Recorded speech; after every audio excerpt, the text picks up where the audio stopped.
días a todas, a todos, a todos. Perdón por la tardanza y los inconvenientes técnicos, pero bueno, acá estamos. La idea igual es poder continuar y dejar la actividad grabada para luego poder también difundirla. Si alguno no se entera y no logra llegar ahora al Zoom, pero bueno, bienvenidos a todos quienes están ingresando. Bueno, vamos a comenzar con esta conferencia titulada Desigualdades interseccionales en el acceso a la justicia en el caso de mujeres indígenas víctimas de violencia sexual en el marco del conflicto armado colombiano. Yo muy brevemente voy a indicar que esta actividad, esta conferencia, se enmarca en la visita que están haciendo integrantes del Instituto Colombo Alemán para la Paz, del Instituto Capaz, a nuestra ciudad, a Comodoro, a raíz de un convenio que recientemente fue celebrado entre nuestra universidad, la Universidad Nacional de la Patagonia San Juan Bosco, y la Justus Liebig Gießen University, la Universidad de Gießen en Alemania, de la cual depende el Instituto Capaz. Bueno, mencionar también que esta visita cuenta con financiamiento del DAD, del Servicio de Intercambio Académico Alemán, y bueno, que tiene esta conferencia que ahora vamos a presentar a la doctora Laura Rivera Revelo, el acompañamiento del IESIPAD, del Instituto de Estudios Sociales y Políticos de la Patagonia, y también del IDEPIS, del Instituto Multidisciplinario para la Investigación y el Desarrollo Productivo y Social de la Cuenca del Golfo San Jorge, un instituto de CONICET y de la UNP. Así que bueno, hecha toda esta presentación más formal e institucional de tantos nombres y títulos, bueno, les doy paso a ustedes y bueno, gracias por estar hoy acá. Muchas gracias, Natalia. En principio, me gustaría dar la bienvenida a la doctora Laura Rivera Revelo por acompañarnos, por su predisposición a compartir sus conocimientos. Y también, en principio, me gustaría que ella pueda ver cómo surge, digamos, cómo surge la organización y el acompañamiento a esta actividad, porque tiene que ver con una cuestión que nos preocupa en la ciudad de Comodoro Rivadavia, que tiene que ver con las violencias de género, las violencias estructurales, institucionales, atravesadas por prácticas sumamente complejas, vinculadas justamente a la interseccionalidad, que es un concepto que sabemos que te interesa y que Colombia ha avanzado muchísimo justamente en ese análisis y que en el caso de la mesa organizadora de esta actividad, que es la Mesa Interseccional de Interculturalidad y Migraciones, surgió allá por el año 2023 a raíz de justamente varias denuncias vinculadas a violencias de género, a niñeces, a jóvenes, y desde de ahí en más comenzamos a trabajar no solo con los grupos migrantes que provienen de países limítrofes, sino que justamente la gran preocupación es poder ver cómo estas prácticas tienen su historicidad en Patagonia, vinculado justamente al origen de la región como una región despojada, despojada y violentada por las prácticas del Estado nacional en la época de su conformación y consolidación. Entonces, es sumamente complejo abordar esta serie de problemáticas y consideramos que bueno, poder intercambiar justamente con quienes vienen trabajando en otros lugares nos va a servir profundamente. Eso en mi caso, y me gustaría que cada una de las mesas se pueda presentar y después seguimos con tu currículum. Gracias. Bueno, ¿qué tal? Mi nombre es Natalia Castro, actualmente directora provisoria de la Oficina de Derechos y Garantías y acompañando y coordinando la mesa intersectorial de abordaje a las violencias sexuales hacia niñeces y adolescencia. Y creo que como todas las mesas intersectoriales, justamente lo que buscamos es el abordaje integral y la articulación entre distintos sectores e instituciones para poder dar respuesta o trabajar o construir colectivamente cuestiones que necesitan un abordaje sobre todo sostenido y colaborativo y desde la horizontalidad.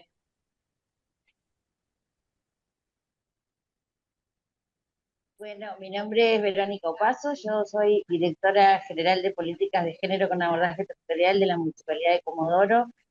Un placer poder compartir con ustedes, con la mesa que venimos trabajando, como dice Brígida.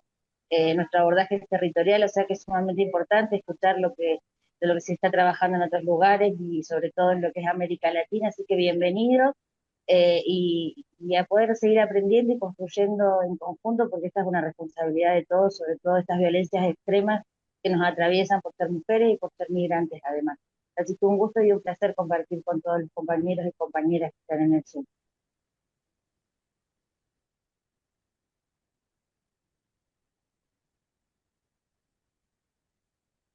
Bien, muchas gracias. En el caso de la doctora Laura Rivera Rivelo, ella estudió sociología y abogacía en la Universidad de Nariño, en Colombia, tiene una formación interdisciplinaria, tiene una maestría en Derecho Constitucional por la Universidad Andina Simón Bolívar y es doctora también por la misma universidad en Ecuador. Actualmente trabaja como docente investigadora postdoctoral en la Facultad de Derecho de una universidad alemana. Ha sido profesora en diferentes universidades de Ecuador, de Colombia, y entre sus intereses de investigación, que justamente por eso la convocamos, está vinculado con la justicia transicional, género, memorias, migraciones, derechos humanos y políticas de cuidado. Entonces, lo que más queremos ahora es escucharla y bueno, y acá vamos a estar acompañándote. Y desde ya pedimos disculpas porque hicimos pasar a todos los invitados al Zoom y lo que sí va a quedar la grabación para después compartir. Bueno, gracias, Laura. Bueno, muchas gracias, Brígida, Natalia, bueno, a todas las participantes, a la Universidad de la Patagonia, al Instituto Capaz, justamente también al CONICET, ¿no? Por, digamos, esta invitación y hacer posible, digamos, esta jornada. Bueno, yo realmente quiero antes que nada señalar que aunque el caso que voy a presentar sea un caso concreto colombiano, sí tiene muchas, digamos, aristas con otro tipo de casos en Latinoamérica, ¿no? Entonces me voy a permitir presentar unas diapositivas como para, bueno, ordenar un poco el discurso. Mm, ¿Pueden mirar las diapositivas en pantalla, por favor? ¿Alguien me confirma? Y se Sí, ve. se ve. Se ve. Listo.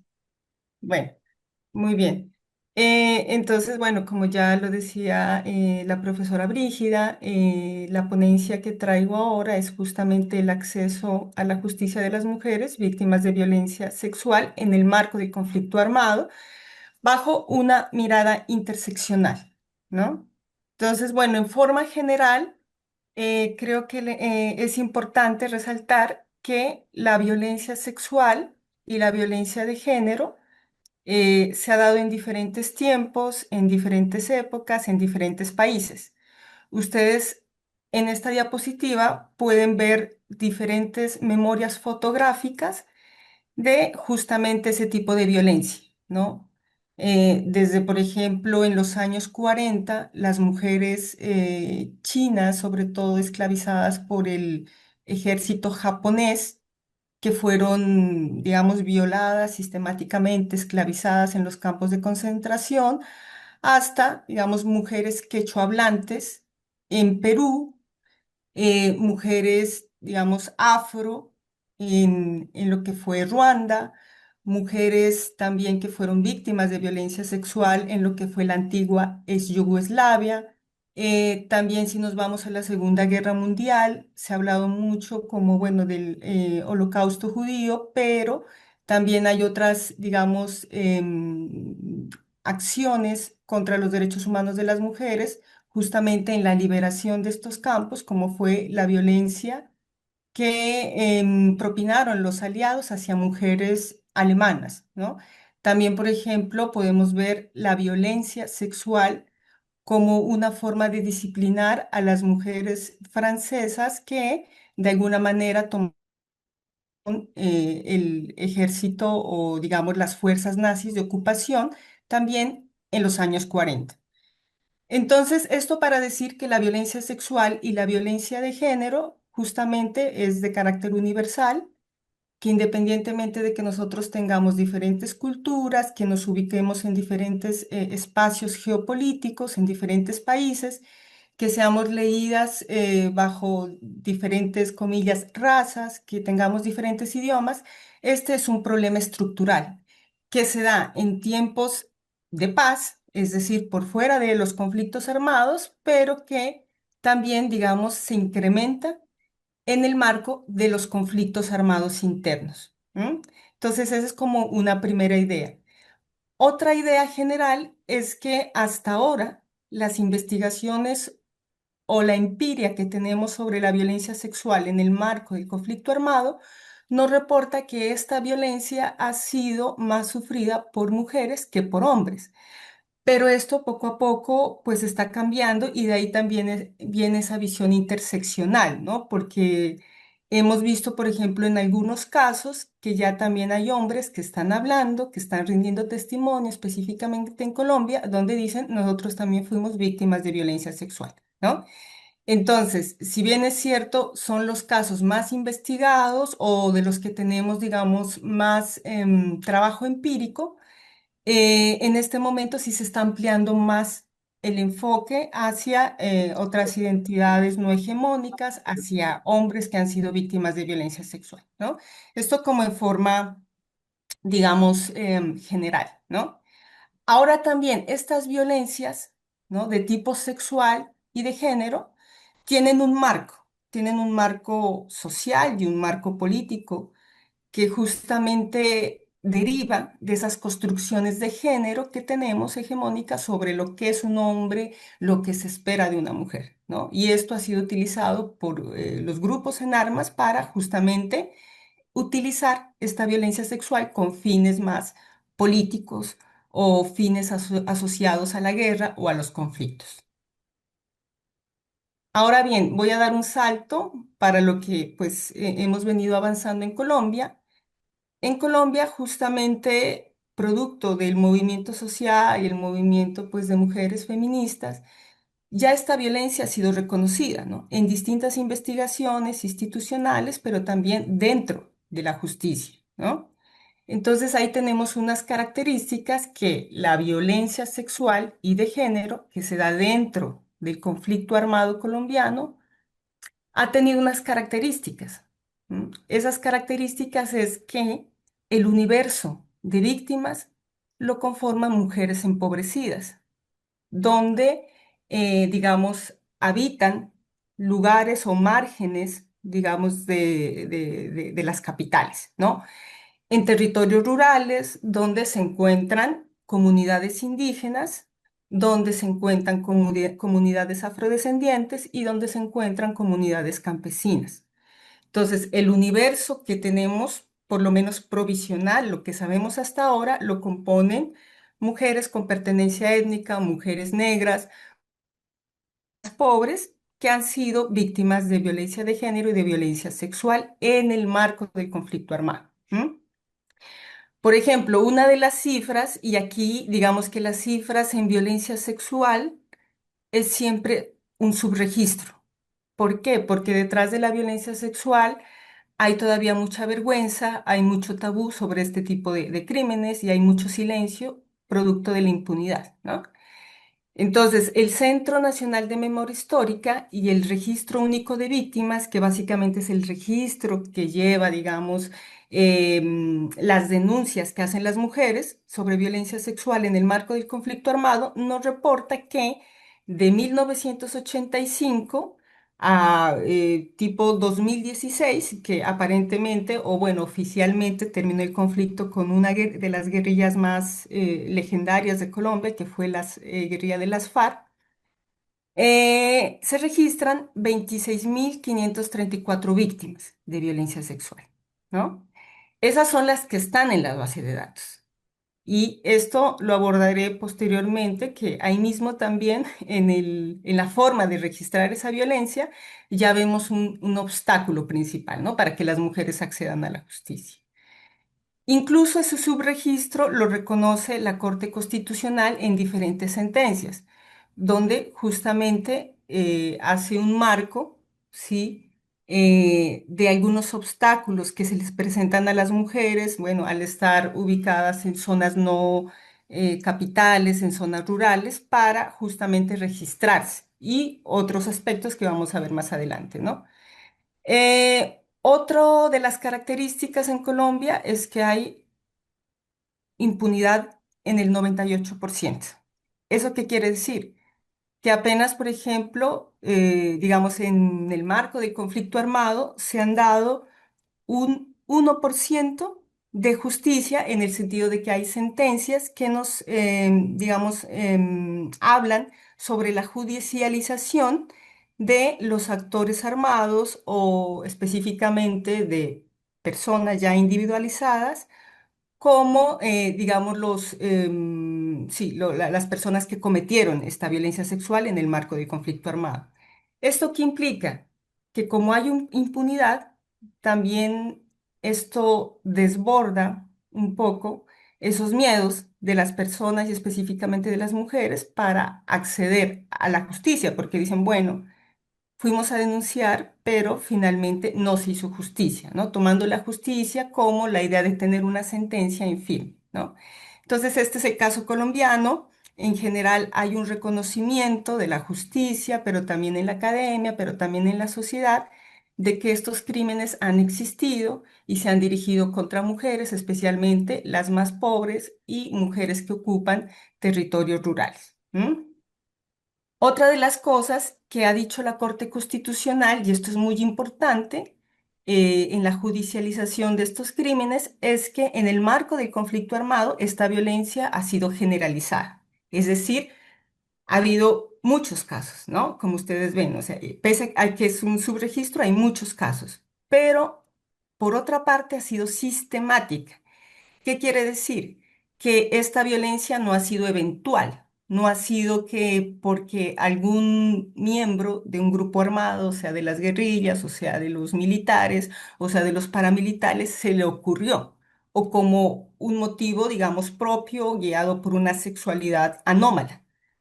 La sistematicidad quiere decir que detrás de esta violencia hubo una política, es decir, hubo una intención de realizar esta violencia sexual para conseguir fines políticos o fines asociados a la guerra, ¿no? Entonces, por ejemplo, desplazar a una comunidad, por ejemplo, desestructurar comunidades, desestructurar los tejidos sociales específicamente de comunidades indígenas y comunidades afrodescendientes. Entonces, todo esto ha sido un avance que no ha sido, digamos, de la noche a la mañana, prácticamente movimientos feministas, movimientos sociales han dado la lucha por este reconocimiento, básicamente en 30 años. Muy bien. Ahora, en esta investigación, que justamente fue mi doctorado, ¿no? Ya hace unos eh, más de 5 años, la pregunta que me planteaba es, bueno, ¿cuáles serían esos factores jurídicos, normativos, políticos y sociales que están incidiendo en el acceso a la justicia de estas mujeres indígenas que han sido víctimas de violencia sexual, pero también de distintas formas de violencia de género, ¿no? Entonces, esta fue la pregunta guía que guió mi trabajo de campo.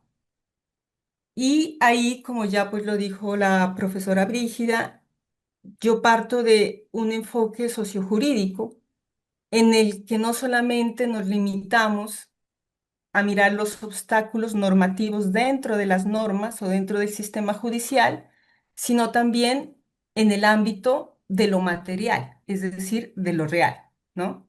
Entonces, si tomamos la investigación en dos conceptos fundamentales, podemos decir que por un lado tenemos un derecho fundamental, que es el acceso a la justicia, y este que viene pues desde la Declaración Universal de los Derechos Humanos, del 48, donde se dice, bueno, es un derecho fundamental de todos los seres humanos, indistintamente de su género, orientación, raza, etcétera, ¿no? Entonces, es un derecho también fundamental, no solamente, digamos, porque, pues, preserva otros derechos como, Por ejemplo, el derecho a no ser incriminado, el derecho a tener un juicio, digamos, en los tribunales, con garantías, el derecho, por ejemplo, a abogados en el caso de que si tú no tienes el dinero para pagar un abogado, etcétera, ¿no? No solamente eso concreto, sino que detrás del acceso a la justicia también está el fundamento de la democracia. Y esto es como históricamente lo que se ha venido consolidando en el derecho, porque lo que nosotros definimos como democracia tiene que ver con el reconocimiento de derechos fundamentales y que se distancian de la monarquía, donde el poder absoluto era del rey, donde el rey mandaba a matar, donde el rey violaba, donde el rey, sí, cometía, digamos, excesos sin un límite. Entonces, la justicia viene a ser un límite y uno de los derechos para ese límite y para la consolidación de las democracias es poder acceder a la justicia, ¿no? Entonces, cuando decimos que podemos acceder a la justicia, no solamente estamos hablando de que existan tribunales, no solamente estamos hablando de que existan recursos jurídicos, sino también que en la vida material las personas puedan acceder a esos tribunales, ¿no? Y más adelante vamos a ver cómo hay unos límites a este acceso hacia cierta población, ¿no? Específicamente mujeres, pues empobrecidas, ¿no? Entonces, si bien es cierto, tenemos un corpus jurídico bastante amplio, hemos visto que materialmente, sí, las condiciones de la vida material de las mujeres en Colombia y sobre todo en el sector que ha venido siendo víctima del conflicto armado, pues no ha mejorado, ¿no? Y ahí vemos un obstáculo principal, ¿no? Por otra parte, también se dice desde prácticamente el 93, que fue la Convención de Viena, donde también pues ha habido un movimiento de mujeres a nivel global, que dicen, bueno, pero estos derechos fundamentales y el acceso a la justicia debe ser progresivo. ¿Qué quiere decir? Que se debe ir perfeccionando, porque si bien es cierto, partimos de que todos los seres humanos somos iguales y por ende las mujeres seríamos iguales, ya en la vida concreta y material vemos que no somos iguales, ¿no? Y esto tiene que ver mucho con las desigualdades sociales, ¿no? Otro concepto que voy a abordar más adelante. Bueno, cuando hablamos de violencia sexual, ya específicamente estamos hablando de todas las agresiones que puedan sufrir las mujeres, las niñas, las adolescentes en el marco del conflicto armado, que de alguna forma dañen física, psíquica o moralmente, ¿sí? Y estas agresiones tienen esa connotación que son agresiones sexuales y que van desde un tocamiento, ¿no? Van desde, por ejemplo, el acoso, ¿no? Que sería como una violencia, digamos, de género, pero también sexual, hasta la tortura, ¿no? Las torturas, pues, de tipo también sexuales. Por ejemplo, lo que ha sucedido también mucho en el Cono Sur, en los años de las dictaduras, ¿no? Donde se violaba a las mujeres con palos, donde se violaba a las mujeres con culebras y estas cosas, ¿no? O también, por ejemplo, en el caso del conflicto armado peruano, donde también la violencia sexual llegó a la mutilación. Entonces, tanto el ejército peruano como la guerrilla de Sendero Luminoso, luego de violar a las mujeres, ¿no? Que entendían como opositoras o que entendían como, digamos, enemigas políticas, cercenaban sus senos, ¿no? Y esto también está dentro, digamos, de esa violencia sexual o sexualizada, ¿no? Pero también, por ejemplo, si lo vemos con un enfoque más étnico, hubo violencias tanto en Perú, en el Centroamérica, como también en Colombia, donde la simple desnudez forzada ya se constituye en una violencia sexual de tipo grave para una comunidad indígena determinada como la quechua. Entonces, obligar a mujeres indígenas a permanecer desnudas durante 3 o 4 horas siendo vistas por ejemplo, integrantes del ejército, ¿no? Eso también es violencia sexual. Entonces, digamos, en este abanico de la violencia sexual, la conducta es amplia porque justamente se deja un poco esa perspectiva de que actualmente conocemos esos tipos de violencia, pero la idea es ir llenando ese tipo penal o esa conducta de acuerdo a la experiencia de los diferentes casos que vamos tratando. ¿M?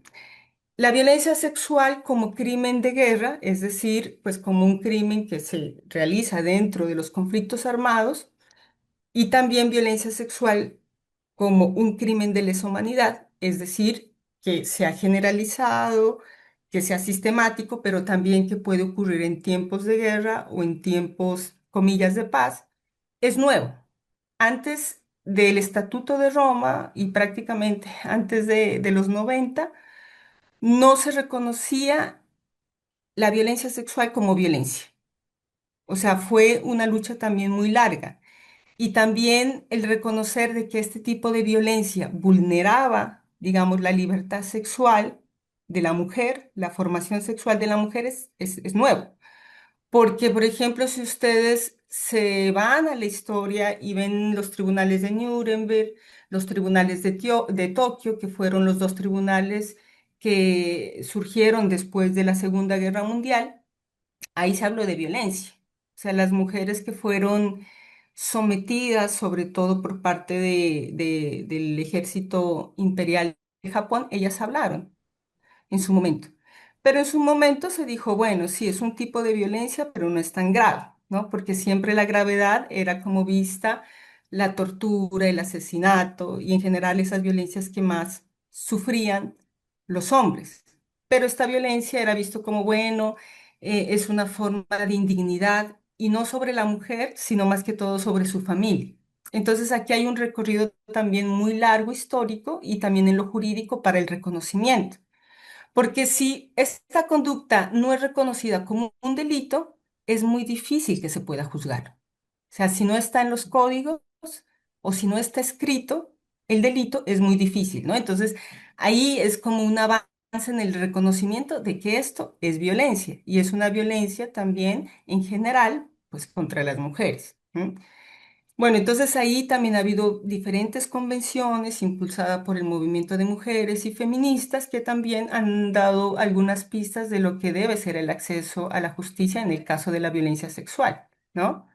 Por ejemplo, una de las ideas principales de la Convención Belén do Pará o la Convención contra todas formas de discriminación contra la mujer es sacar el prejuicio de género de los fallos y de los procedimientos judiciales, ¿no? Antes, por ejemplo, del Estatuto de Roma, muchas veces a las mujeres que eran víctimas de violencia sexual se les preguntaba sobre sus antecedentes, ¿no? Como una forma de contextualizar si realmente ella no había provocado este tipo de violencias sexuales, ¿no? Entonces era como que la defensa del presunto agresor siempre esgrimía, pero bueno, vamos a la vida antigua de esta mujer, ¿no? Que era libertina sexual, que había tenido diferentes parejas. Entonces, por ejemplo, una de las cosas que digamos, que se ha remarcado es que en los juicios, ¿no? En los juicios penales, no se debe contar con estas ideas prejuiciadas sobre lo que es ser una mujer buena y sobre lo que es ser una víctima buena, ¿no? También. Otra de las cosas, por ejemplo, que se ha avanzado es que también en los marcos de conflicto armado, estas mujeres deben ser protegidas. ¿Para qué? Para que ellas puedan hablar, ¿no? Y muchas veces en casos como Colombia, donde persiste el conflicto armado, pues estas mujeres necesitan, por ejemplo, de medidas, digamos, más profundas para protegerlas a ellas y a sus núcleos familiares, ¿no? Bueno, eso sería como en forma general los dos conceptos que pues guiaron mi investigación, ¿no? Y bueno, y digamos, por último voy a hablar un poquito del marco teórico para llegar a lo de la interseccionalidad, ¿no? Para abordar, digamos, la violencia sexual, pero sobre todo el acceso a la justicia, partiendo de que en una sociedad somos igualmente formales, pero materialmente desiguales, tenemos que tener, digamos, un enfoque que indague sobre las desigualdades. Entonces hay un enfoque tradicional que yo creo que muchos lo conocen, que es el enfoque pues marxista sobre, bueno, la desigualdad en torno a la clase social, ¿no? Que seríamos como hablar de desigualdades verticales, ¿no? Entonces, bueno, digamos una clase alta y una clase baja, ¿no? Hay otros enfoques que por ahí en los 80 surgieron, que son más enfoques, digamos, más centrados en algunas categorías, ¿no? Porque muchas veces se dice, bueno, está bien que las desigualdades sean estudiadas bajo, bueno, quién tiene, quién no tiene, ¿no? Pero también podemos verla que la que se forma en relación a ciertas categorías que nos hacen como quedar más atrás que otras mujeres o que otros hombres, ¿no? Y estas categorías han sido denominadas como categorías sospechosas, ¿no? Sospechosas de discriminación. La principal y la que hemos venido hablando hasta aquí es el género, ¿no? Y justamente detrás de esta categoría hay toda una superestructura. Entonces estamos hablando de un sistema patriarcal, un sistema de dominación que se funda sobre la desigualdad de género y los estereotipos de género. Entonces, bueno, ahí está el género. Otra de las categorías, que bueno, esa es la clásica de la sociología, que es la clase, ¿no? De dónde procedes, ¿no? Económicamente, ¿no? Cuánto tienes, digamos, en términos de riqueza o pobreza. Hay otras que son intermedias, como decir también que las desigualdades sociales tienen que ver con el acceso efectivo a derechos, ¿no? Y entonces ahí tenemos también cuestiones como la capacidad de enunciación, que tendría que ver con la escolaridad, ¿no? Los marcadores políticos y sociales. ¿M? Entonces la interseccionalidad nos viene a decir, bueno, la desigualdad básicamente tiene diferentes dimensiones.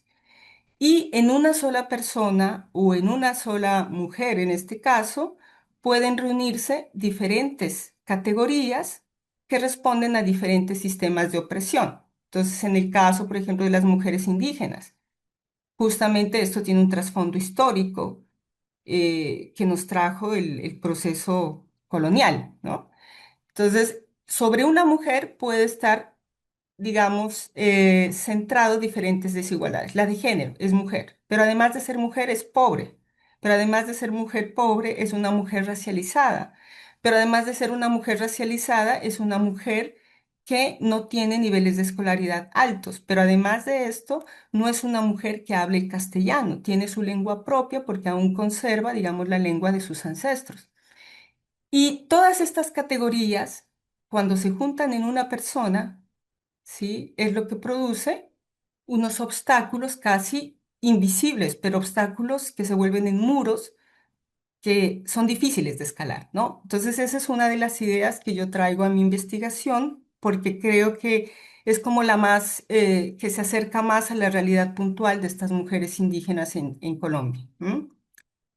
Y por otra parte, también hay otros enfoques que he tomado, por ejemplo, me asocio mucho al enfoque más social del derecho, que toma en cuenta elementos sociales y no tanto solamente jurídicos, donde solamente la norma, donde solamente, digamos, la hermenéutica, sino que yo me voy a un legado que nos dejó un jurista italiano, Mauro Capelletti, donde nos dice, bueno, el acceso a la justicia es un derecho.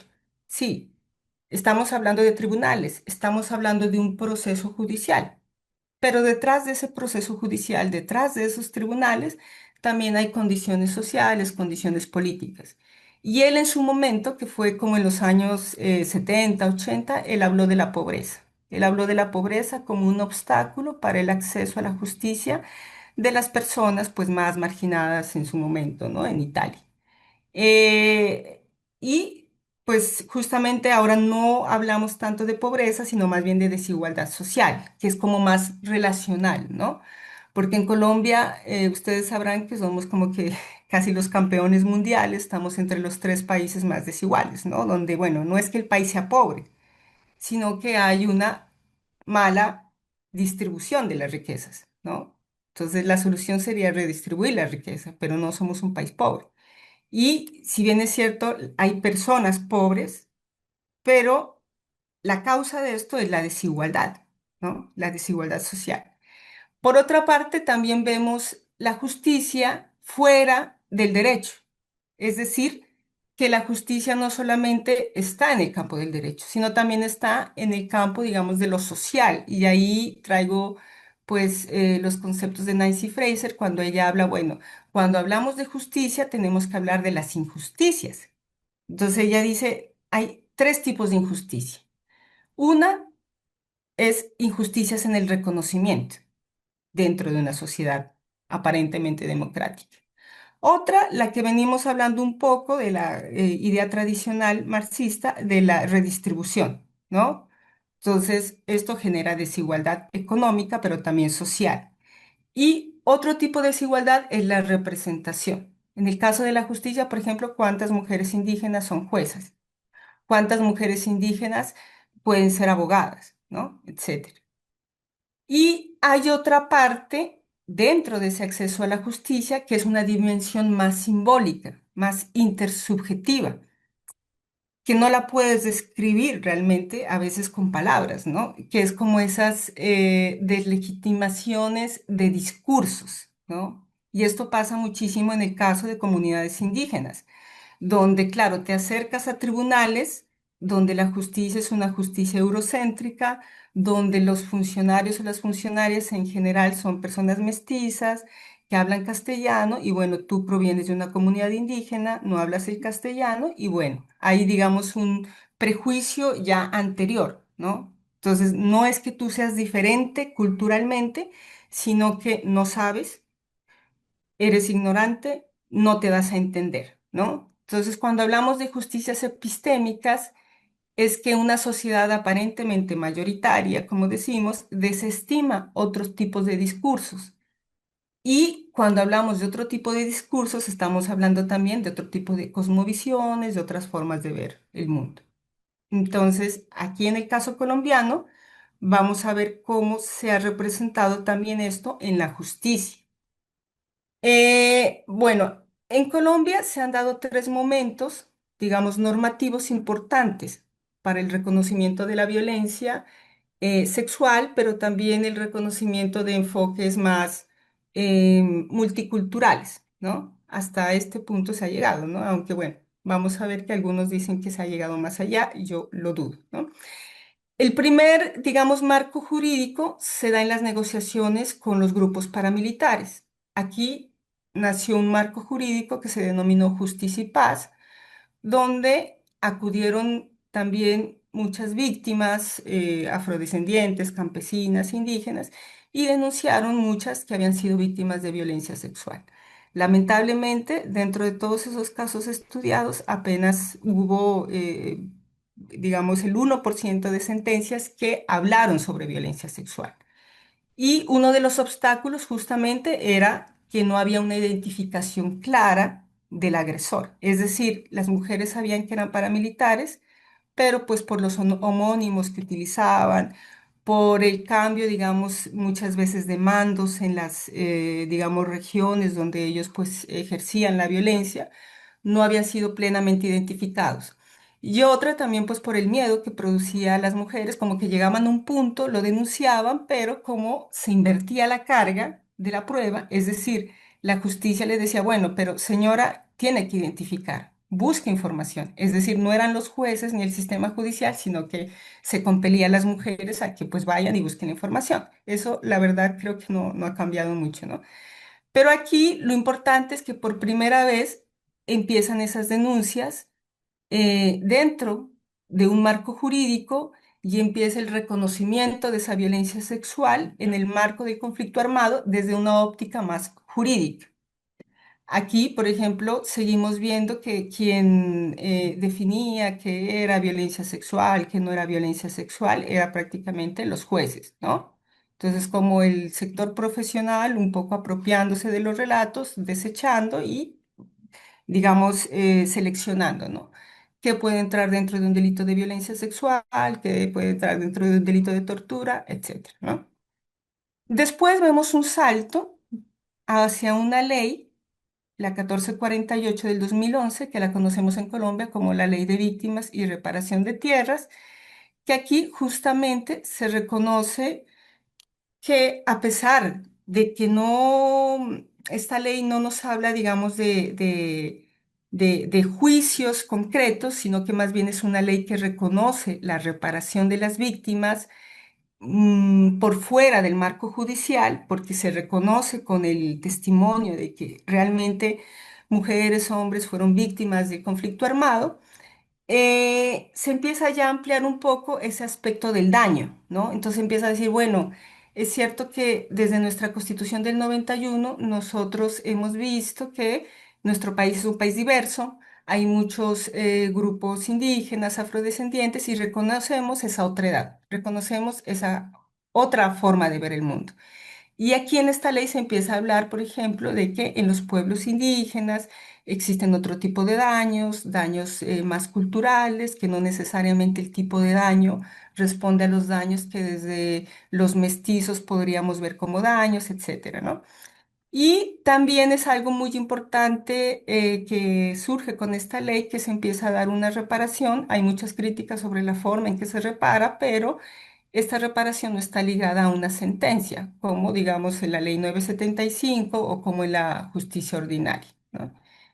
Y por último, que es algo lo nuevo, lo que estamos ahorita pues presenciando y viviendo, apenas las primeras decisiones, es la Jurisdicción Especial para la Paz, que si bien es cierto, dio vida con el acto legislativo 01 del 2017, donde se establece que, bueno, esta jurisdicción de ahora en adelante va a juzgar los crímenes de lesa humanidad, los crímenes de guerra, bueno, los crímenes más graves, sí, que no se deben dejar pasar dentro del marco del conflicto armado.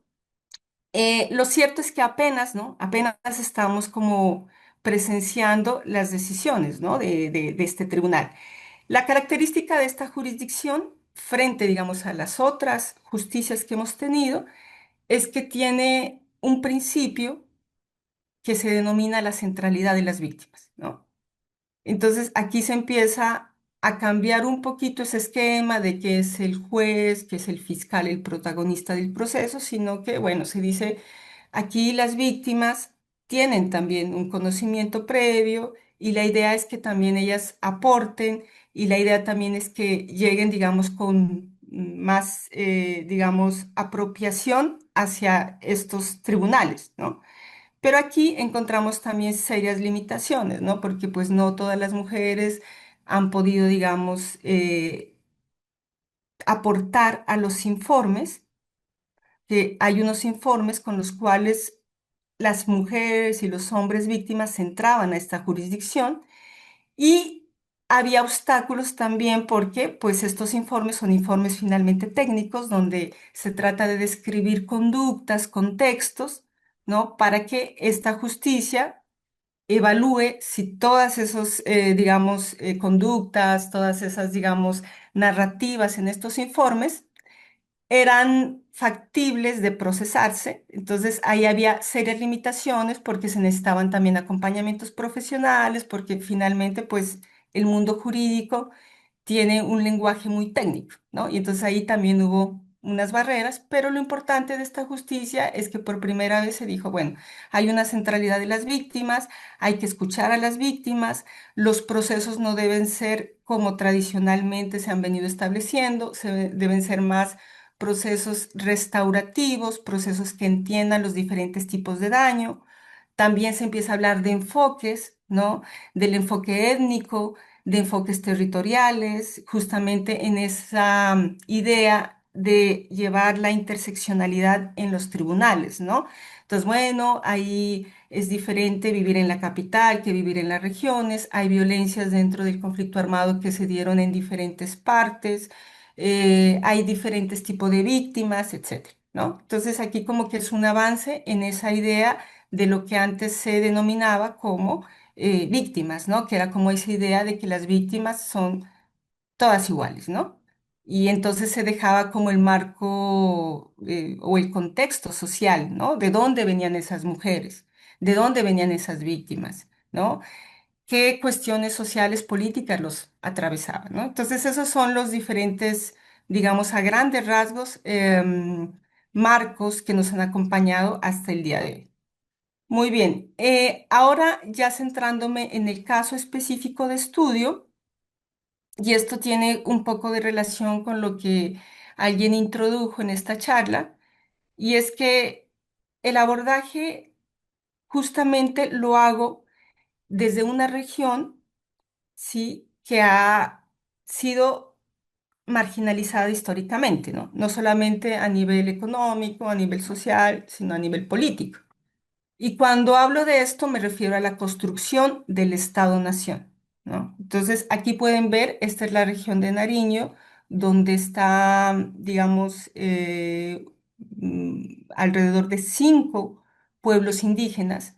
La característica de este departamento, ¿no?, que se llama Nariño, es que está compuesto por diferentes identidades étnicas, ¿no? Entonces tenemos los Eperasia Pirara, el pueblo Aguá, tenemos el pueblo Quillacinga, el pueblo de los Pastos y el pueblo Cofán. Entonces, estas son, digamos, las supervivencias o pervivencias de pueblos indígenas que no fueron asimilados o que no pudieron ser asimilados, ¿no? Y entonces aquí también hay esa idea de que, bueno, ese es un territorio casi que no aparece dentro de la identidad nacional colombiana. Muchas veces, por ejemplo, las personas de este departamento no son sentidas ni siquiera como colombianas, ¿no? Se las asocia más como a una identidad más ecuatoriana, ¿no? Y estas cosas, ¿no? Aparte de que tienen, digamos, un componente étnico amplio, ¿no? Porque son 5 pueblos indígenas con sus territorios. También tenemos, pues, otro de los componentes que es la forma, digamos, de pervivencia de los territorios ancestrales, ¿no? Entonces, el pueblo Aguá, que sería el pueblo aquí que está como con color azul, es un pueblo binacional, que de todas maneras se reclama como un pueblo binacional. El lado que está en Colombia se reconoce como colombianos, pero también dicen, bueno, antes de la división nacional que nos impusieron, pues nosotros éramos un solo pueblo. Por la división que ustedes hicieron, ahora pues estamos en Ecuador y en Colombia, pero realmente somos un solo pueblo. Entonces, este en azul, el pueblo Agua, es un pueblo binacional. Aparte de esto, también tenemos comunidades afrodescendientes, que también tienen sus territorios, que se denominan consejos comunitarios. Y ahí, dentro de los territorios indígenas, dentro de los territorios afrodescendientes, se dan diferentes formas de gobierno, se dan diferentes, digamos, formas de regulación normativa, diferentes identidades culturales y diferentes cosmovisiones. Entonces, por eso este es un caso realmente muy, muy importante desde diferentes aristas, no solamente la jurídica, ¿no? Por otra parte, si bien es cierto, el departamento de Nariño no está catalogado como el más pobre, ¿no?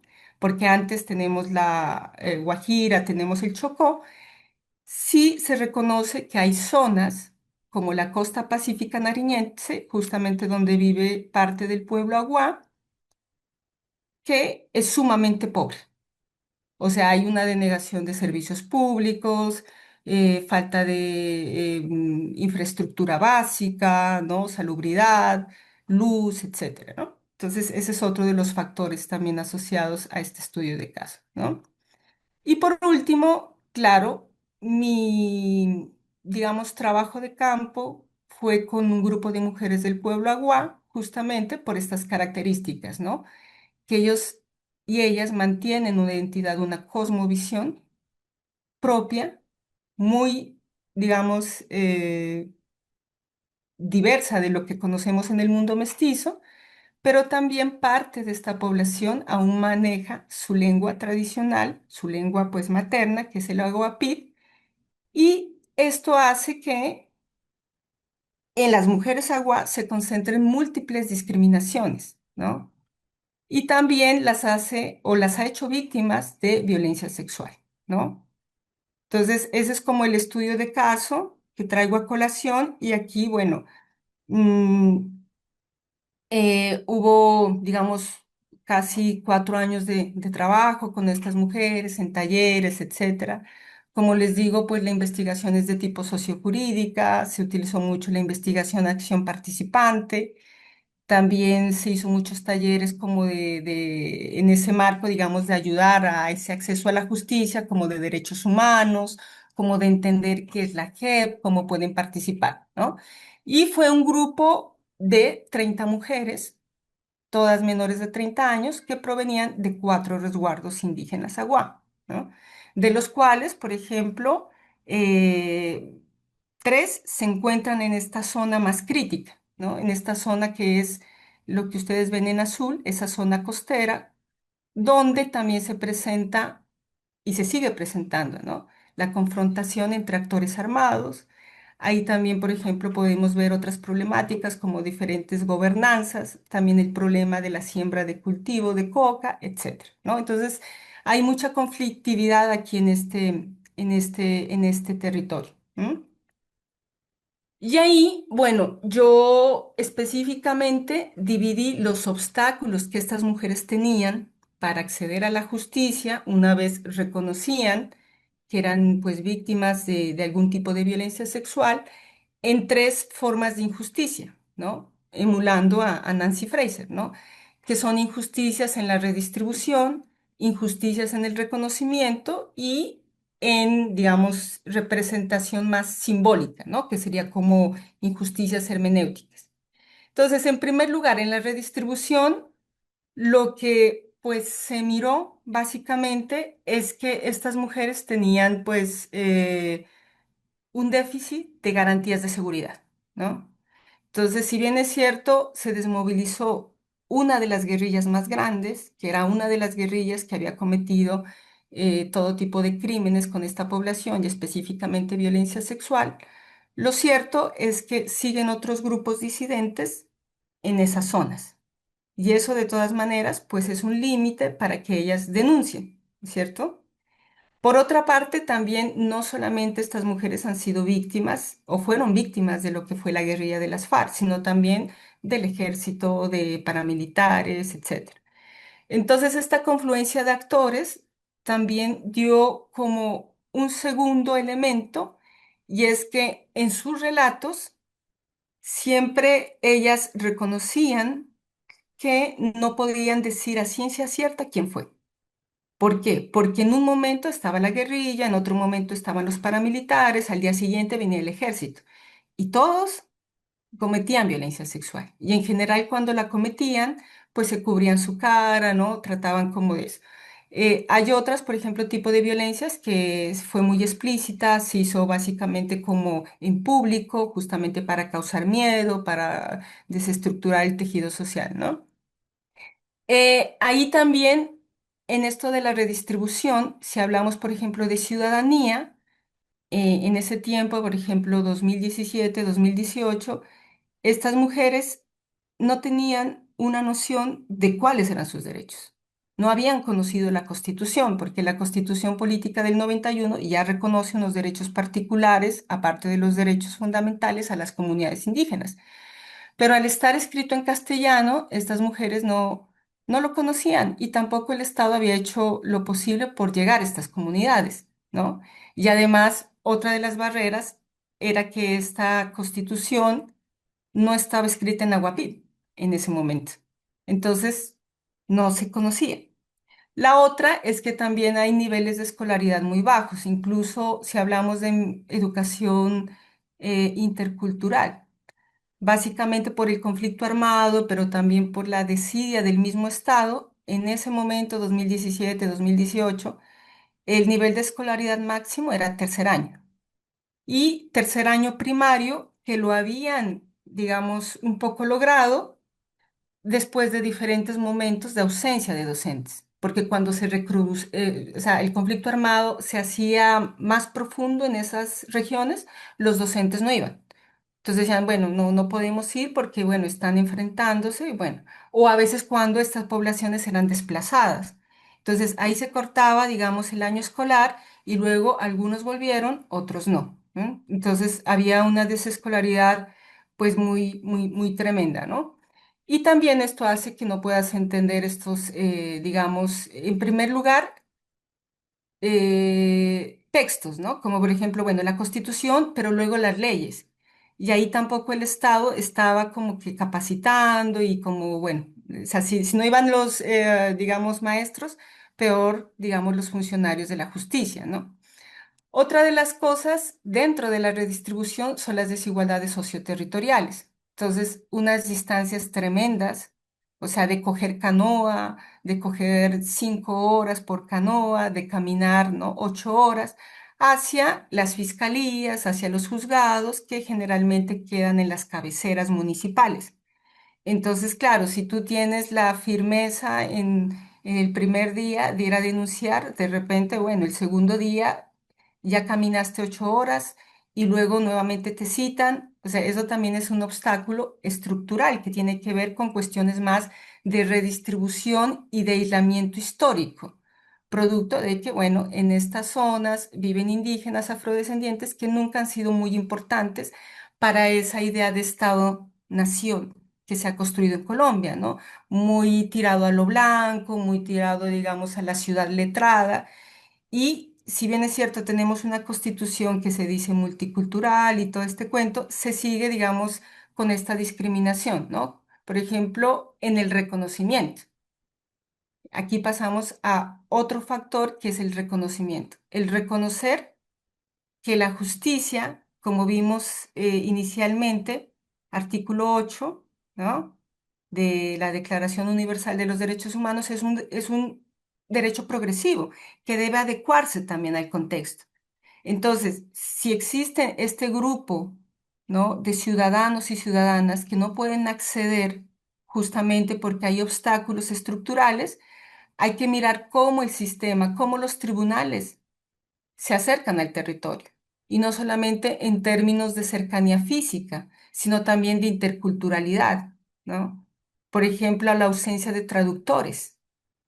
Incluso cuando ya se accede, digamos, a la justicia, hay la ausencia también de los peritazgos de tipo, digamos, intercultural, de personas que hayan, digamos, de alguna manera convivido con estas comunidades, hayan, digo, hecho procesos con estas comunidades y que puedan entender estas cosmogonías, para entender también que el daño en estas comunidades tiene otras aristas, que el daño no necesariamente es el que conocemos en el mundo mestizo o en el derecho pues blanco mestizo, que el daño para las comunidades indígenas y específicamente para las mujeres que han sido víctimas de violencia sexual tiene otras dimensiones, más de tipo comunitarias, más de tipo de representación de lo que ellas significaban en la comunidad.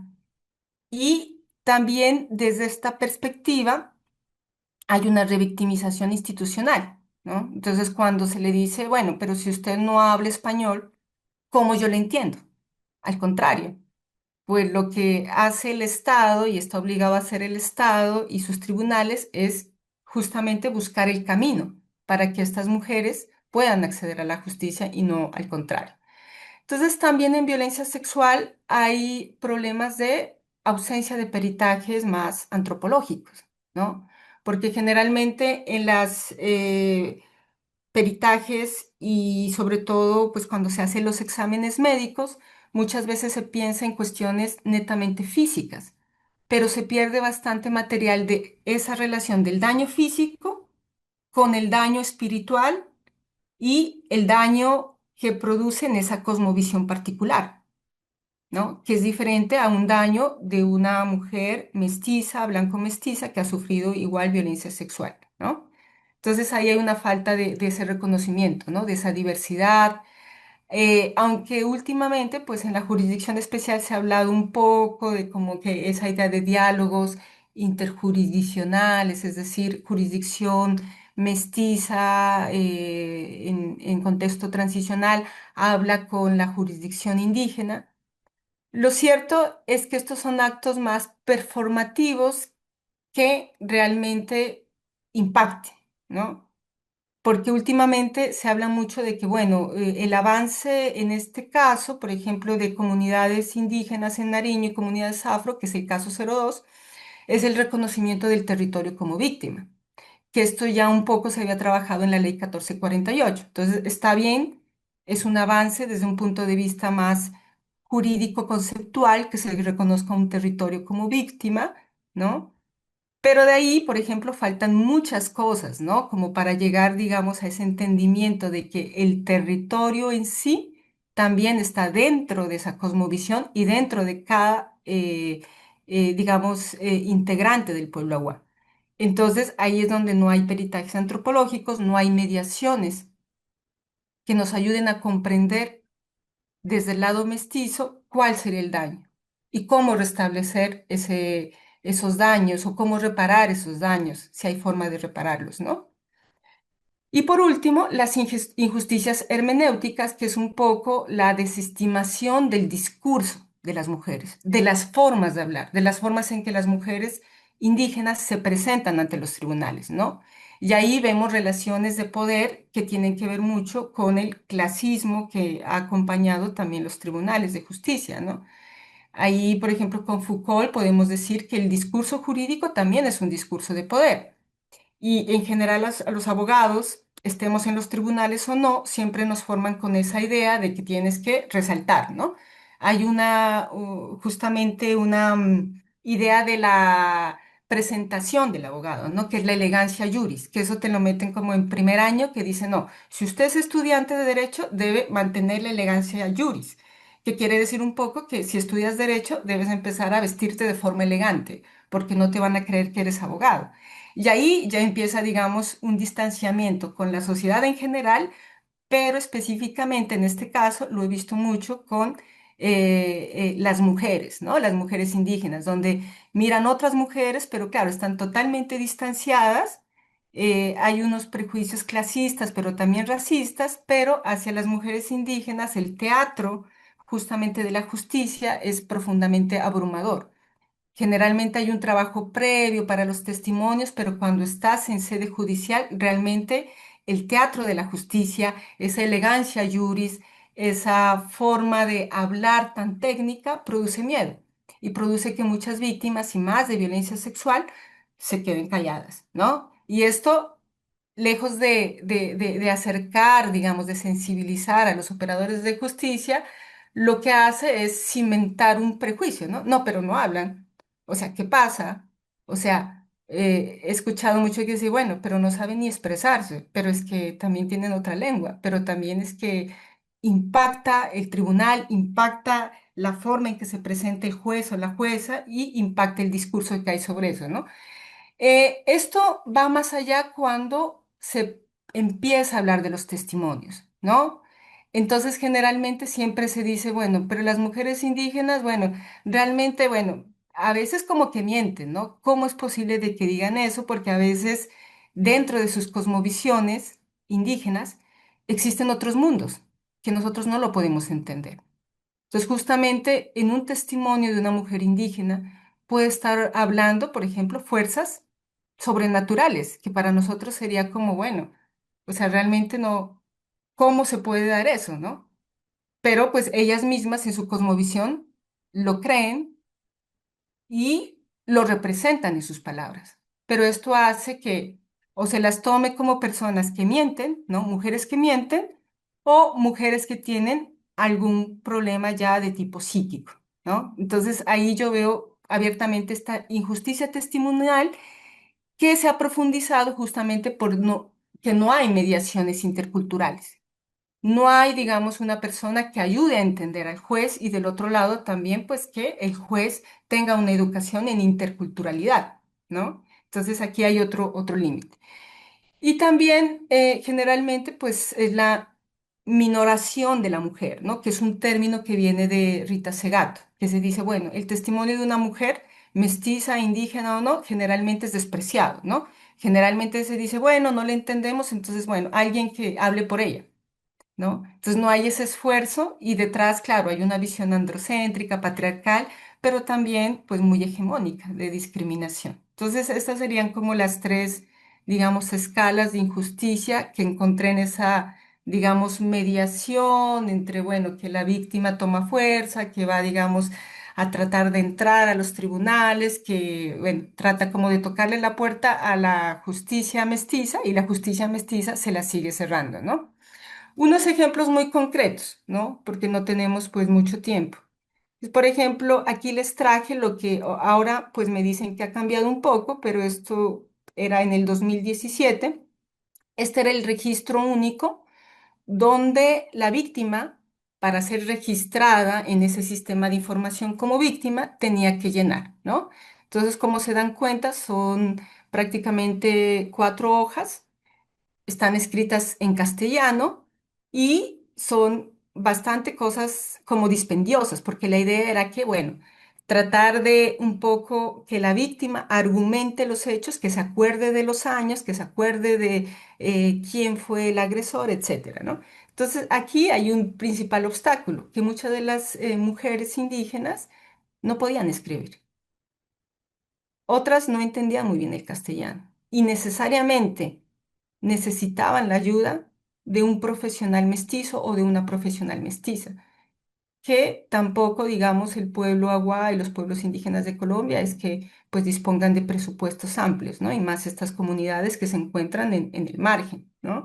Entonces, este es como el principal obstáculo que tenían y claro, bueno, había consultorios jurídicos, pero los consultorios jurídicos quedan en las capitales de los departamentos y este era el principal obstáculo, ¿no? Para que accedan a la justicia. Esto no ha cambiado en la JEP, en la Jurisdicción Especial para la Paz, porque la forma en que se entraba, digamos, a ser parte o para acreditarse era a través de informes muy técnicos.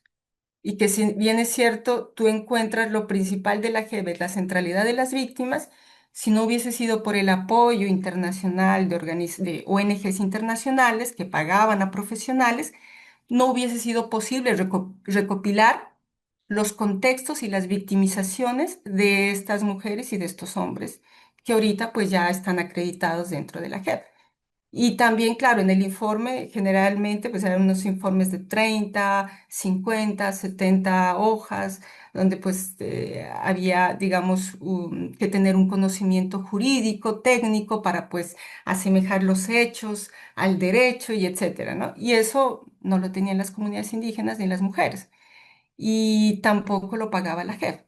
Esto, básicamente, la mayoría de informes que se presentaron de comunidades étnicas, ¿no? Afrodescendientes, comunidades indígenas, fueron apoyadas por ONGs internacionales que financiaron a profesionales y estos profesionales pudieron hacer ese trabajo de campo. De lo contrario, pues no se hubiesen podido acreditar dentro de la jurisdicción especial.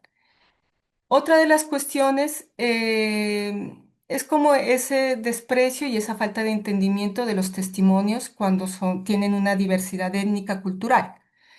Entonces, en el año 2017 pude acompañar un caso de violencia sexual sobre pues una menor. Fue un caso muy triste porque fueron actores armados pues que no se pudieron identificar en ese momento, pero pues eran actores armados que estaban disputando la zona y fueron 3 hermanas. Y la más pequeña, tenía como 11 años, a ella, bueno, la llevaron al hospital de San Andrés de Tumaco a hacer como, bueno, esa cuestión de los peritajes, ¿no? Médicos y esta cosa. Y le tomaron testimonio y le dijeron, bueno, entonces, ¿qué te pasó? Entonces ella decía, a mí y a mis hermanas me hicieron hacer. Yo estaba con el otro yo. Y claro, es la forma en que ella expresaba la violencia sexual. No podía ella misma decir fui víctima de violencia sexual, ni siquiera de violación, porque esas palabras también en ciertas comunidades no existen. O sea, existe el dolor, existe la idea del traje, pero no existe en castellano, digamos, esa definición clara. Y claro, cuando ella decía yo estaba con el otro yo, quería decir que ella estaba con una persona que aparentemente también pertenecía a su comunidad indígena. Pero esta forma de expresión, mediada por un profesional que no tenía ni idea de enfoque intercultural, ni, bueno, ¿no? O sea, no tenía esa preparación, dio como resultado que en la escritura, como del informe, sugiriera que la niña presentaba una dificultad de expresión oral que su fonética es rural y es analfabeta, pero no había ninguna, digamos, distinción de la dificultad de expresión con la dificultad de entendimiento del profesional, ¿no? Que lo propio hubiese sido, bueno, necesitamos aquí un peritaje antropológico, necesitamos que una persona venga y escuche a esta niña para entenderla, profesionales que han trabajado con esta comunidad para que nos ayuden a entender. Entonces, generalmente se sigue como denegando esto, ¿no? Como que es tu problema, tienes que aprender español, o bueno, si no me entendiste, pues bueno, allá tú, pero bueno, no, como mi función es solamente recoger lo que desde mi perspectiva veo. Y para este profesional, la niña estaba pues totalmente, sí, en un trauma, que sí lo estaba, pero además para él no había ningún, digamos, problema de interculturalidad. Simplemente la niña no podía darse a entender. Y entonces bajo eso, pues no había violencia sexual para él y bueno, remitió ese informe, ¿no? Son como dos ejemplos muy patentes. Y aquí, si nos vamos, digamos, más a la profundidad de la conformación de nuestros estados nacionales, lo que yo veo es que existe, incluso dentro de la actual Jurisdicción Especial para la Paz, la preeminencia de un Estado monocultural, tanto en los tribunales de justicia, si bien es cierto ha cambiado la composición, por ejemplo, del Tribunal Transicional, tiene más personas indígenas y mujeres indígenas, pero esto no hace que cambie sustancialmente, ¿no? Como la vocación monocultural del sistema. ¿Por qué? Porque tendríamos que cambiar, por ejemplo, no solamente las prácticas, sino también los textos jurídicos, ¿no? La forma en que definimos qué es víctima, la forma en que definimos qué es el daño, la forma en que definimos qué es sujeto de derechos, que aquí en esta cosmovisión indígena es muy diferente y es más amplia, ¿no? Pero también sigue habiendo como esos prejuicios patriarcales, ¿no? Frente a las mujeres, ¿no? Siempre se les sigue como, bueno, dudando de si esa forma de violencia sexual ocurrió previo a una incitación, ¿no? Y eso sigue pues como que haciéndose muy presente en los interrogatorios, ¿no? O en las afirmaciones que se hacen en sede judicial, ¿no? Sobre este tipo de delitos, ¿no? Entonces, esto pasa no solamente por reformar como los mecanismos de acceso, o sea, que sean más interculturales, como que los funcionarios tengan pues más cátedras de interculturalidad, sino también pasa por la forma en que ven a estas comunidades, ¿no? O sea, como esa forma, digamos, prejuiciosa hacia estas comunidades, ¿no? Como, bueno, personas que mienten, personas que realmente pues quieren aparecer como víctimas y que no son, porque saben que hay una ley de reparación que les puede dar dinero, etcétera, ¿no? Y la otra cuestión es que, si bien es cierto, en el actual marco de justicia transicional se dice que se busca una justicia transformadora, realmente esto pasa por una redistribución. Si nos vamos al inicio del marco teórico, yo la redistribución la veo también como la posibilidad de que estas personas accedan, por ejemplo, a niveles de educación, pero también que puedan acceder a una vida más digna, ¿no? En el sentido de que no tienen, por ejemplo, en primer lugar, no tienen derecho a una vida libre de violencias, porque los actores armados, sea con otros nombres, sea a través, digamos, de nuevas formas de organizaciones, más de tipo criminal y no tanto, digamos, como guerrillas, siguen viviendo en medio de la violencia. Pero por otro lado, aparte de vivir en medio de la violencia, siguen teniendo, digamos, niveles de vida, pues por debajo de la media, ¿no? Entonces, una mujer indígena que sufre violencia sexual tiene que pensar mucho, bueno, para ir a la ciudad, ¿no? Ir a la cabecera donde se encuentra, digamos, el juzgado o la fiscalía o etcétera, ¿no?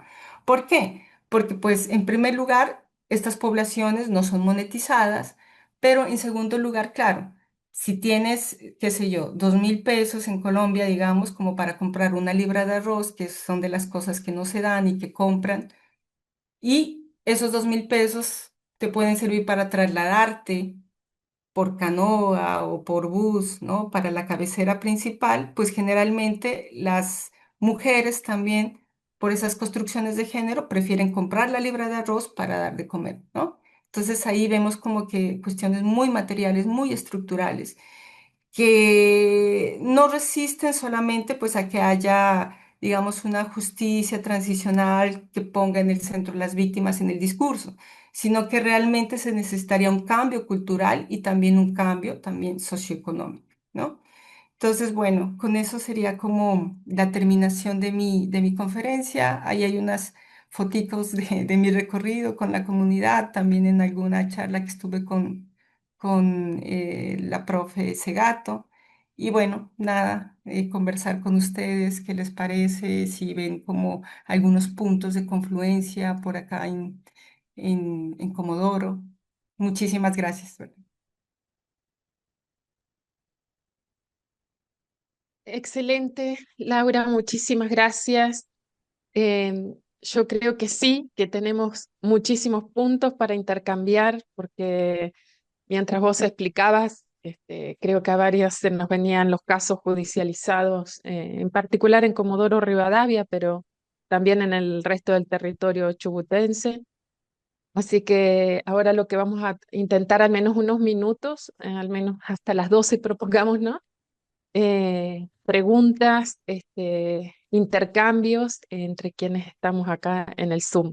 Así que van levantando la manito, yo voy viendo y voy nombrando a quienes participarán.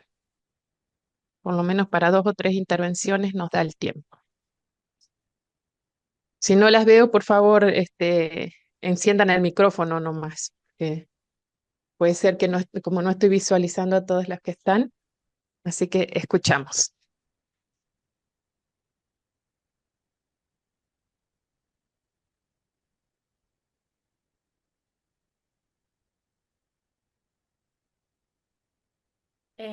Buenos días. Ahí se me... Sí se te escucha.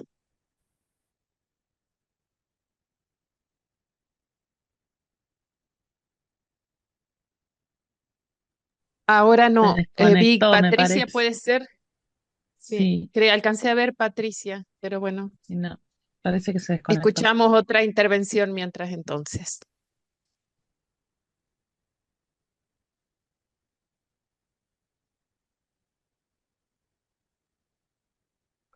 Bueno, ahí Natalia. quería, sí, que muy interesante toda la presentación, hay muchos puntos en común, creo yo, ¿no? Desde las barreras, de la intersectorialidad y todas estas cuestiones que obviamente es una problemática sumamente compleja. Me quedaba como una duda como para saber, no sé si hay registro o no sé si lo dijiste y se me pasó, pero en relación a, vos hablabas de que el registro que hay obviamente tiene sus sesgos porque todos los obstáculos que fuiste mencionando, ¿no? Pero en relación por ahí, particularmente en las niñeces, ¿no? Vos nombraste que había situaciones de menores de edad, pero quería saber si había una mayor preponderancia en relación a mujeres mayores de 18 o esa segmentación, cómo se hacían esa división por ahí. Bueno, en ese caso, digamos que es como esa edad intermedia. O sea, sí hay infancias, por ejemplo, ese universo de víctimas va entre 14 a 40 años. O sea, como una edad más bien reproductiva, ¿no? Y ahora, por ejemplo, en el marco de la justicia transicional se está trabajando mucho lo que fue reclutamiento forzado, donde también se ve que ese reclutamiento precedía o, bueno, durante ya el ingreso a las filas había mucha violencia sexual de mujeres, pues, indígenas, campesinas, afrodescendientes que eran reclutadas, ¿no? Sobre todo, pues, para las guerrillas, ¿no? Pero, por ejemplo, el informe de la Comisión de la Verdad nos dice también que hubo mucha violencia sexual y que el principal actor en ese caso fueron paramilitares, que también, digamos, en ese contexto de reclutamiento, también hubo violencia sexual hacia menores. Pero el rango va entre 14 años a 40 años, como una edad reproductiva, ¿no? Ahí como... Belén. Sí, sí, Belén, vos.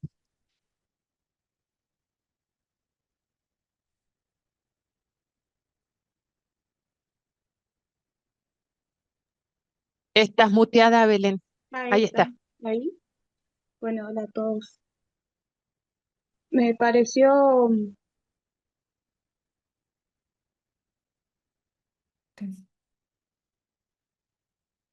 hola, ¿ahí me Sí, escuchan? Belén. Ah, Sí, ahí perdón. sí. Me Sí. pareció reinteresante porque justamente acá trabajamos un grupo de mujeres en Argentina a nivel nacional, lo que fue violencia sexual, y también es interesante reconocer que hay un montón de barreras, porque en todo lo que fue la construcción desde el inicio, el territorio es muy grande y como la mayoría de las mujeres viven en lugares alejados de la ciudad, la mayoría, pero otras sí estamos en la ciudad también como parte, ¿no?, de los pueblos indígenas. Fue interesante podernos sentar a dialogar justamente porque esta ida y vuelta que cuenta, que si bien hay toda una base de leyes y un montón de cosas que nos sostienen, por otro lado todavía falta la comprensión. Y más allá de eso, eh, yo vengo escuchando que se trabaja en diferentes instituciones, sobre todo, ¿no? Y a veces las instituciones absorben también mucho de nuestro conocimiento, pero no resuelven. Ese es el gran problema que veo yo.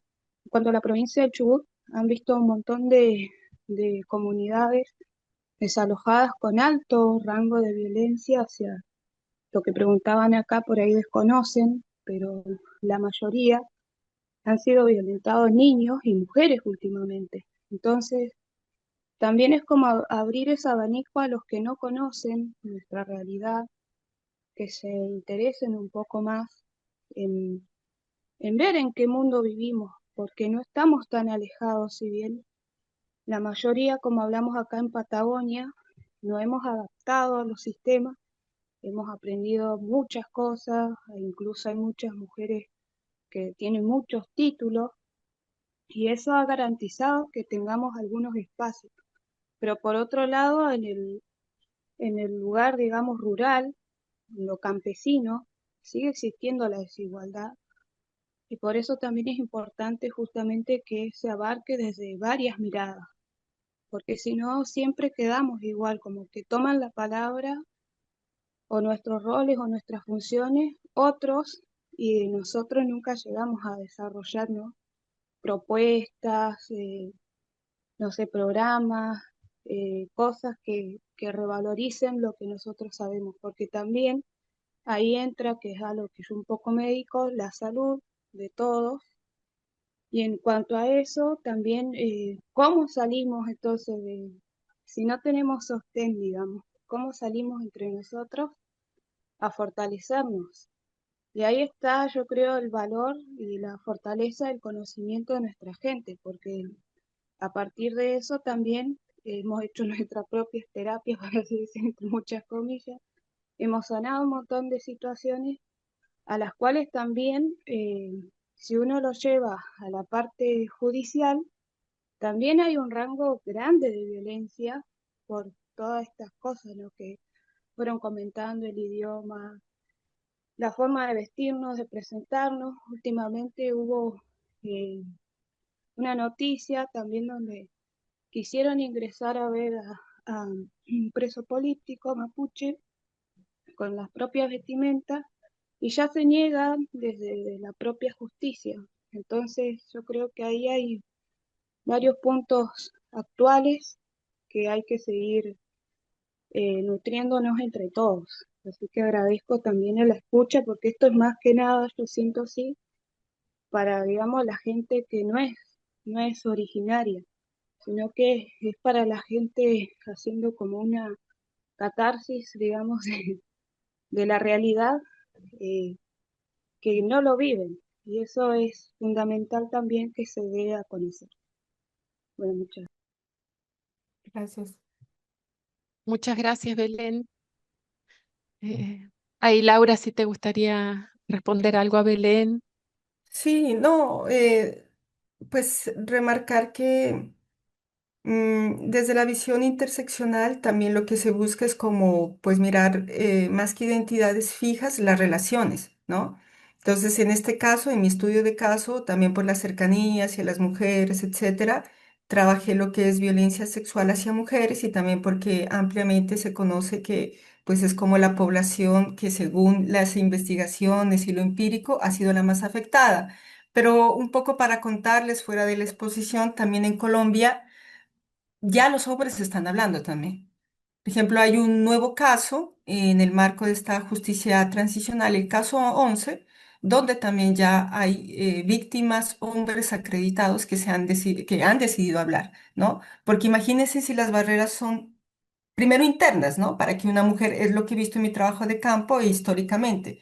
La barrera principalmente es interna cuando una mujer, claro, que ha sido construida en una sociedad patriarcal, acepta que ha sido víctima de violencia sexual, porque esto todavía tiene connotaciones de, bueno, que la dignidad de la mujer está en su sexualidad, ¿no? En estas cosas, ¿no? Entonces, la primera barrera de una mujer es como, bueno, romper con eso y denunciar. ¿Y por qué es una principal barrera? Porque también en esa denuncia también ha habido pérdidas familiares, o sea que como que, bueno, el esposo, el papá que no sabía, se aleja. Y también incluso los mismos familiares presumen que hubo algo de culpa, ¿no? En esto. Entonces es la principal barrera.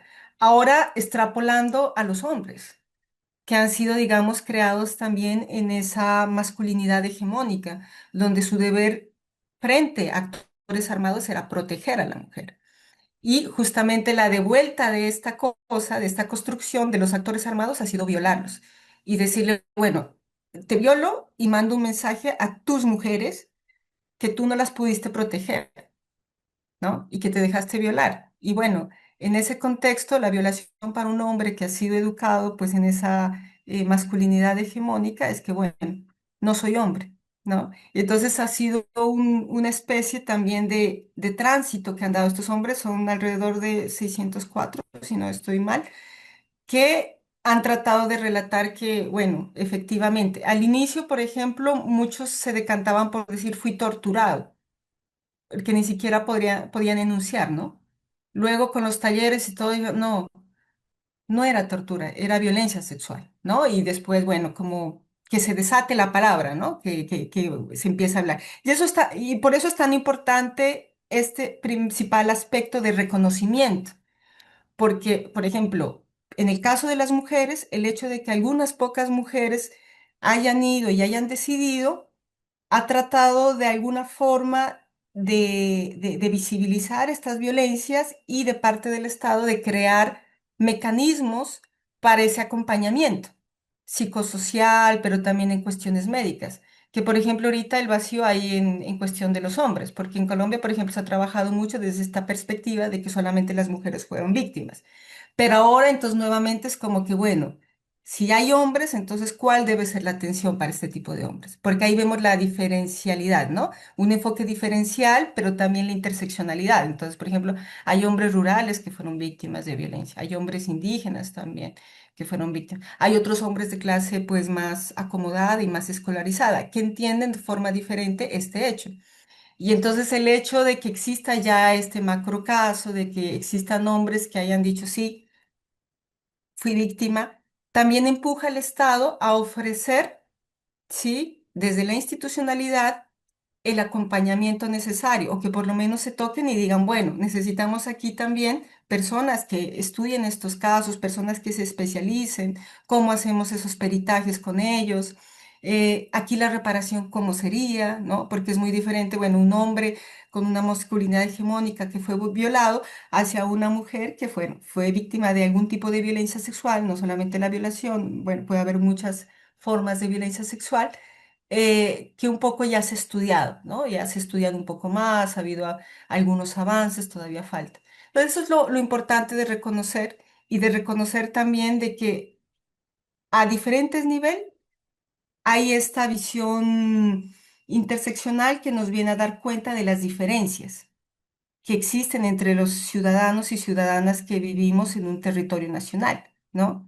Entonces, la aceptación, por ejemplo, de que sí, somos diferentes, que hay diferentes cosmogonías, pero también que estas estructuras nos han golpeado de diferentes formas, ¿no? A hombres y a mujeres, ¿no? Y que es esa relación justamente que tenemos con lo que debe ser, digamos, entendido como lo femenino y lo masculino, también nos ha traído, digamos, un tapete para que se realicen diferentes actos de violencia en el marco del conflicto armado. Ahora bien, eso en el marco del conflicto armado, pero también, por ejemplo, en Colombia hay tasas muy elevadas de violencia sexual, violencia intrafamiliar, y todo esto también responde a eso, ¿no? Justamente a esa estructura de género donde la mujer es desvalorada, donde también ciertos hombres que no están a la cola de esta idea de lo que es ser un macho, un hombre, también son víctimas de diferentes tipos de violencia, incluso sexual, por fuera del conflicto.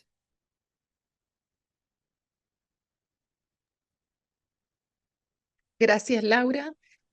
Acá tenemos otra intervención que quedó escrita, pero Liliana Figueroa no puede encender su audio, así que leo. Lili dice, trabajo con mujeres adultas que cuando niñas en edad escolar fueron violadas por gendarmes en un contexto de disputas por un territorio. La Gendarmería Nacional es una policía que en principio estaba a cargo de mantener el orden, entre comillas, en la frontera de Patagonia, ahora está en las ciudades también, haciendo otras tareas, entre comillas. Mm. Eh, pero bueno, lamento que no pueda justamente hablar Liliana, y bueno, después dice que los primeros en hablar de las violaciones fueron los hombres, los hablaron en el contexto extraún, que es un concepto mapuche acerca del modo en que se intercambia, se conversa, se habla, se define, y después dice lo publicaron en las redes.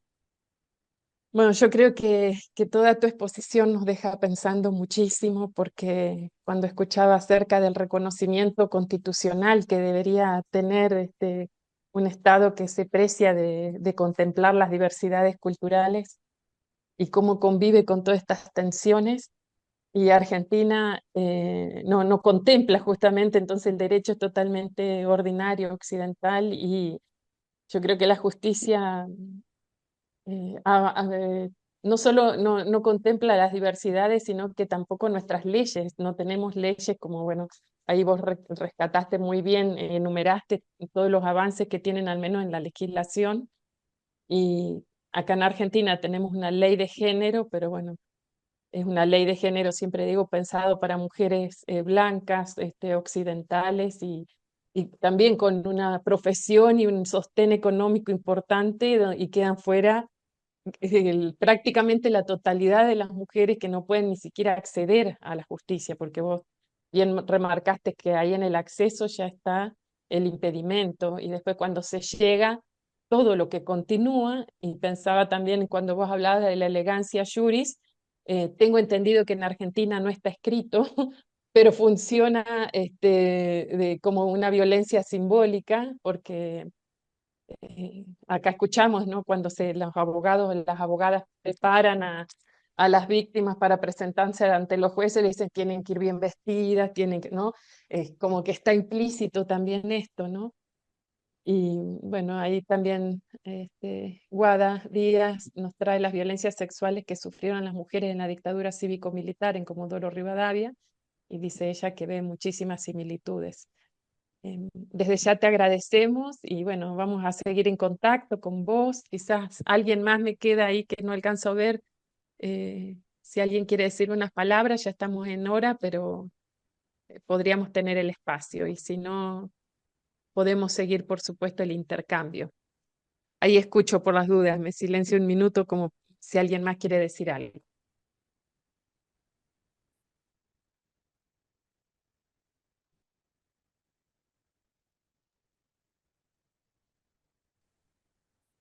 Bueno, no, creo que no. Eh, Lamentamos que se nos retrasó el inicio, porque si no hubiésemos tenido más tiempo para el intercambio. Desde ya, todos sumamente agradecidos con tu exposición.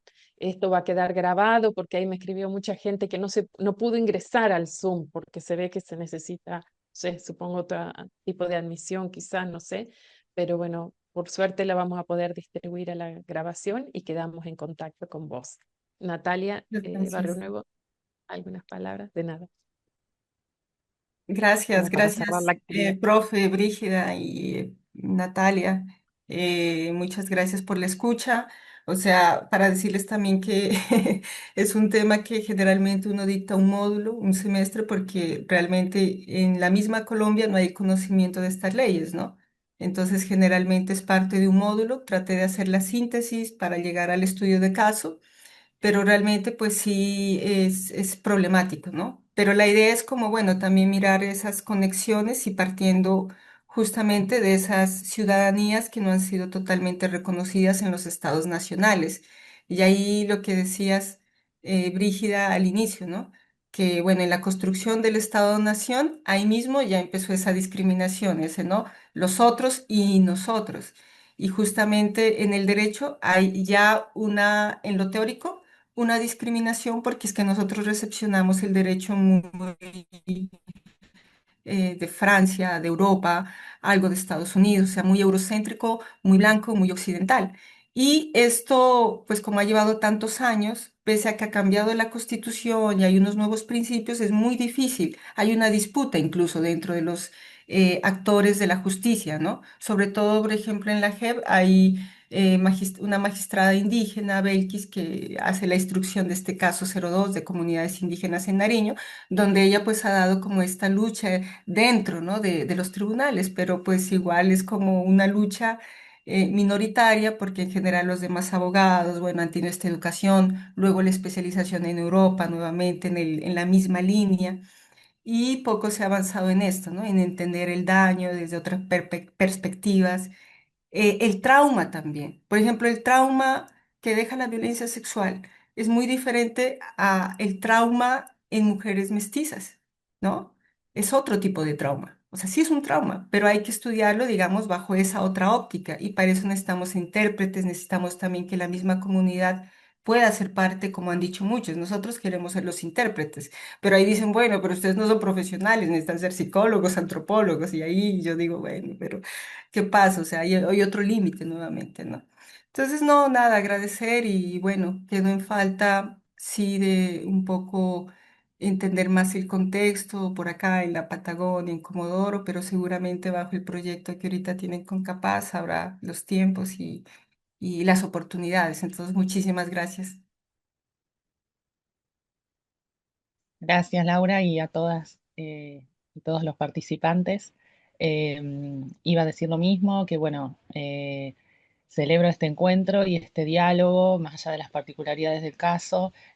Bueno, por lo que estamos conversando, vemos que hay muchas similitudes en nuestros territorios, eh, y bueno, y también como la perspectiva interseccional es bien potente, como fuiste reconstruyendo para entender esas complejidades.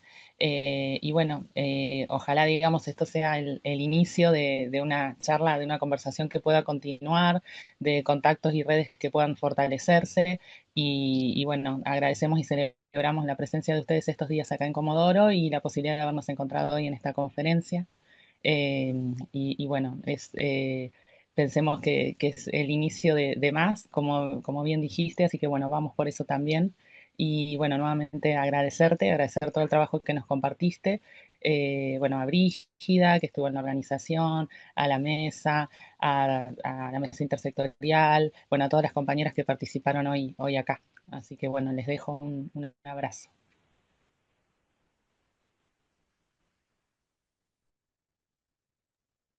Bien, muchísimas gracias y estamos en contacto entonces.